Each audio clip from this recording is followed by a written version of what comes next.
Hi everybody, welcome to Live with Chaudhry. We're here at Interpack in Düsseldorf. It's day one and I'm delighted to be joined by my good friend Thomas Fricke from IMA Group, who is going to tell me more about IMA Group and what they're showcasing this week at Interpack. Thomas, it's lovely to see you. How are you, first of all? Yeah, I'm fine. After 6 years of missing Interpack, we are back on stage and the stage is great. I think we have never done an exhibition as big like this. So now we are together with the food and with the pharma, with the confectionery, with the personal care. So it's a big booth with more than 4,500 square meters. So happy to be back. Brilliant, Thomas. Well, look, you and I caught up at ACHIMA and at CPHI Worldwide last year in Milano. Now, I know when we spoke last year, the theme was sustainability, very much like the booth. So what's the theme this year?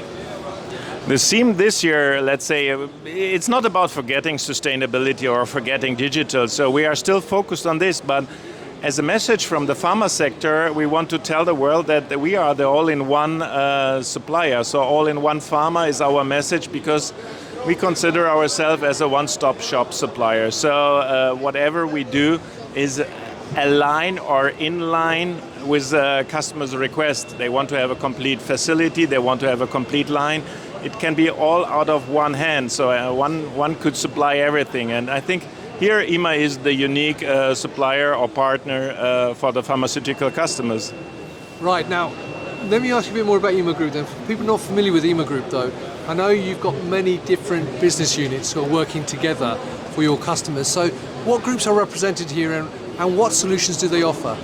So let's say if you look to the size of the booths and the different sectors, we have one central aisle and it all starts at the beginning over there with food. Then we are in the sector of confectionery, of the primary and secondary packaging of bakery. We have all the flow packing machines, but then also specialties like coffee, like tea. We have all the installations here to show that we are represented in this area and that we are also a major player here, because pharma is just representing something like 50% of the IMA turnover, and that's something which is big because we are reaching 2 billion euro of turnover. So pharma is 1 billion, so it's big enough. But you can see also some specialties over there. There is one e-commerce machine, which is a machine, for example, for Amazon or for big suppliers like this, which is automatically adjusting the packaging size to the size of the product. So again, there with a focus on sustainability.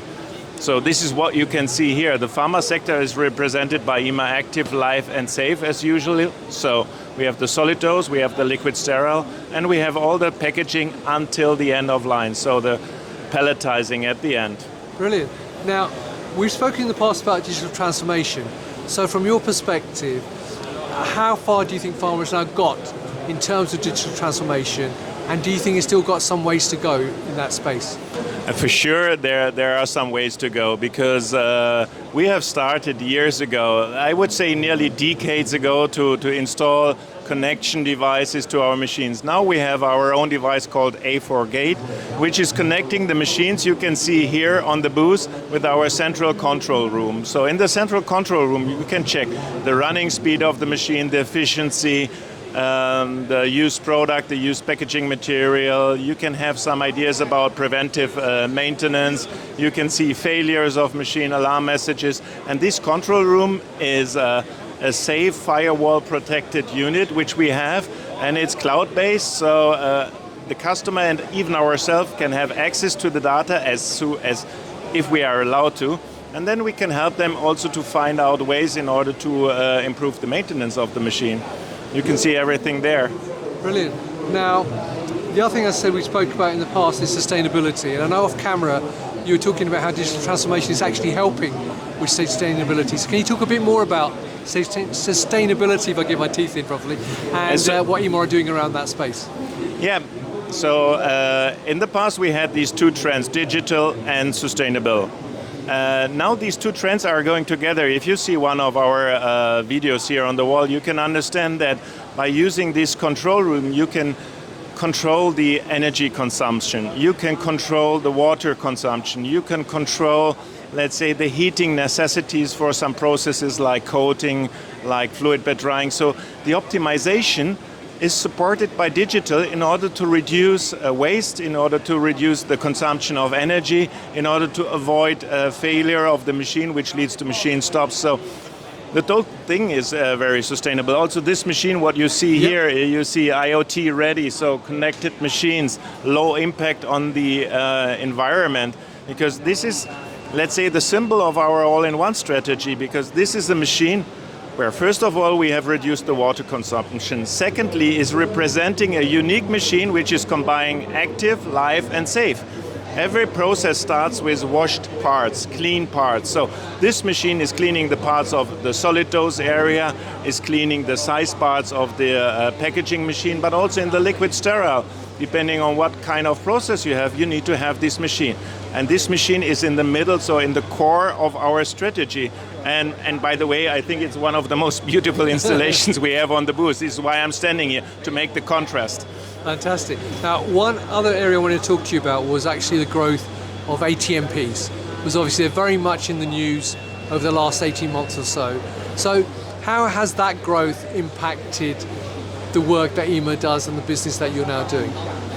Let's say what you can see in a segregated area here is our concept of the cell and gene machines. So cell and gene therapy machines are machines with low production, specialties, special treatments, special temperature requests. So we have won, let's say, a project with a big German multinational in order to build and, let's say, mostly develop together a machine which will be, in our opinion, the new standard for cell and gene therapy, with the newest technology available on the market in order to have a very low impact machine, low impact on the product. So to keep the process very short, because for cell therapy products you need to have a very short cycle. You cannot heat them up, so that's the point we have there. So I think this winning of this major project is helping us a lot. They have already one testing machine, but now we are producing the real one.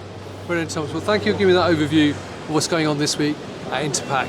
Finally, you mentioned the Aquarium, but are there any other sort of new products that you've got on the booths related to pharma that people should look out for if they come to Interpack this week?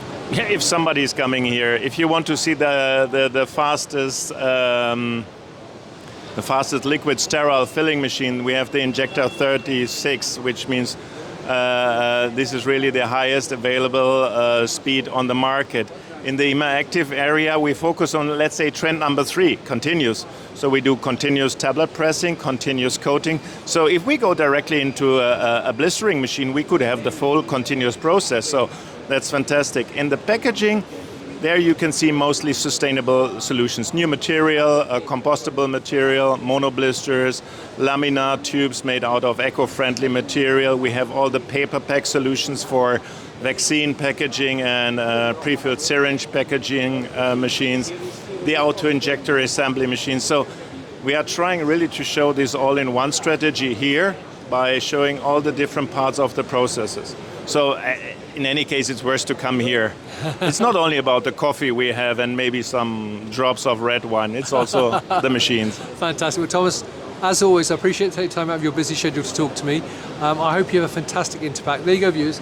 If you'd like to know more, then come to the IMA Group booth. You can't miss it. You walk into Hall 17, you look on the right, and they basically take up the whole of the hall. So you can't miss it. Go and check out the booths. There's lots of great products here. Thomas and the team will be only too happy to share their information. If you can't make it, obviously you can go to the IMA website, which will be above the video, so you can check that out, and their LinkedIn page as well. So Thomas, I appreciate taking time out once again, and I wish you a fantastic Interpack. Thanks. Also all the best to you and to all your followers. Thanks for watching this, and have a nice day, have a nice exhibition. Thank you very much. Viewers, thank you very much. Until next time, stay well and stay safe. Bye-bye. Bye-bye.